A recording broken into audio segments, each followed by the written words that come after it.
Cuuccaa alaa fi keessaa jala seenuu dhabuuf fuuldura dhaabatee lole. Lola kana karaa nagaan furuuf qophii ta'uu kana dura ibsaa turre. Rakkoon siyaasaa fi yaaddoon nageenyaa jalqabumaa rakkoon kun akka dhalatu taasisan hanga furmaatan argannetti uummati Tigraay meeshaa lafa hin kaa'u. Hanga uummati uggura jalaa hin baanetti ani waliigaltee nagaa mallatteessuu dhabees jijjiirama hin qabu. Continue to suffer under the kind of siege. If Eritrean forces stay on your territory, then you may not actually. Yoo waraanni Eertiraa daangaa keessan turan meeshaa keessan akka lafan keenya himtan qondaaltonni keessan waraanni Eertiraa mallee badii raawwataa akka jiran himani. Yoo kun ta'e waliigaltee nagaa bishaan nyaatee jechuudha. This whole deal is off. I'm not saying the whole deal is off.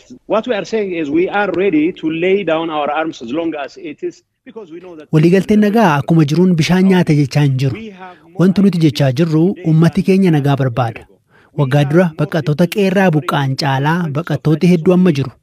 Uummata waraana qofaan osoo hin taane qorichaa fi nyaata dhabee rakkataa jiru kan waggaa dura jiru ni caala.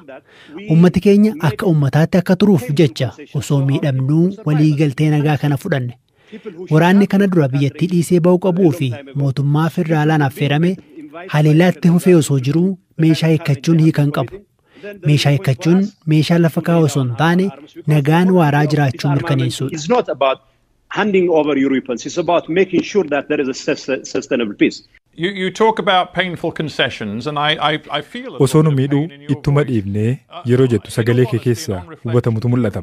Osoo waraana kana kaasuu dhiibnee gaarii turee jettee yaadda. We didn't start the war. It was imposed on us. But I wish it did. Nurratti fe'ameeti malee waraanan eegalle. Osoo rakkoo kana karaa nagaan furuun carraan jiraate jedhee nan hawwa. Osoo waraanni kun ka'uu baatee nan hawwa. Nurratti fe'ameeti malee nuti waraanan eegalle. It was imposed on us. Before we end, let's just talk briefly about the future. Xumuruu koon dura mee waa'ee gara fuulduraa haasofnu. Ministeera muummee Abiy Ahmedii fi bulchiinsi federaalaa waliigaltee kana hojiirra oolchuu jettanii amantii irraa qabdu. To make this agreement work. I don't have to trust them, but I have to assume good faith.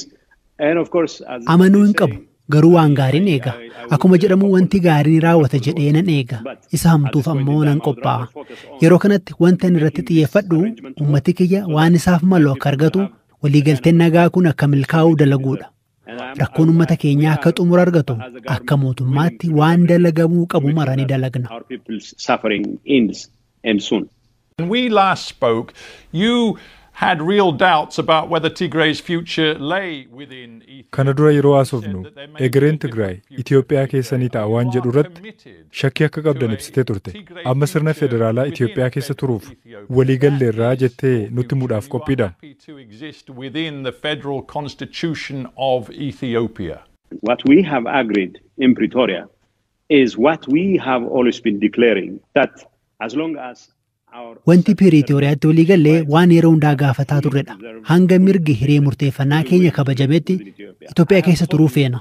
Fottoquuf akka waraanaa hin jirre yeroo darbee sagantaa keessatti dhiyaadhee dubbadheen ture. Ani tokkummaa Itoophiyaatti amanuun kiyya gatii hin qabu.